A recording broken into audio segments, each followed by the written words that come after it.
J'ai l'impression que Massenet ne s'est pas mis de limite aux capacités vocales de Des-Grieux.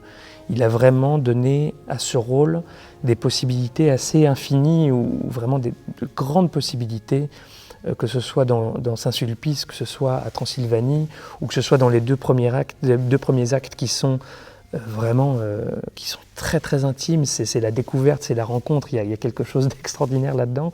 Et je trouve absolument génial de chanter ce rôle parce que ce soit en termes de changement avec l'orchestre, par exemple le rêve de Des-Grieux dans le deuxième acte, c'est un tapis de musique, on a l'impression qu'on marche sur un nuage tellement c'est du rêve. Il vend du rêve, il se vend du rêve à lui-même, il en parle, il met des images absolument somptueuses, et tout d'un coup on passe à Saint-Sulpice où il y a vraiment un sens très dramatique avec la musique et l'orchestre qui devient vraiment très très large.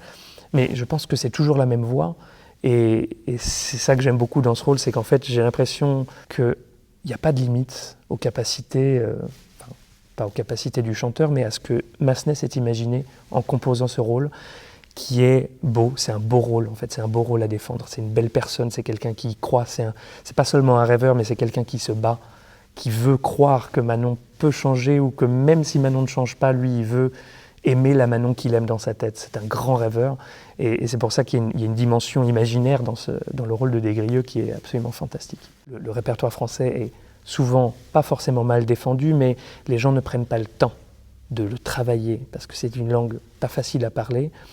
Pour moi, c'est une langue facile à chanter parce que c'est ma langue, mais je crois que ça vaut vraiment la peine de travailler fort, et même en tant que francophone, sur la prononciation. Moi, j'étais contre les R roulés, par exemple. J'ai toujours dit que c'est quelque chose qui donne à ma voix un accent bizarre qui n'est pas naturel. Je me suis aperçu que je pouvais mettre de l'eau dans mon vin et de grasseiller un peu mes R, et d'en faire quelque chose d'un peu entre deux.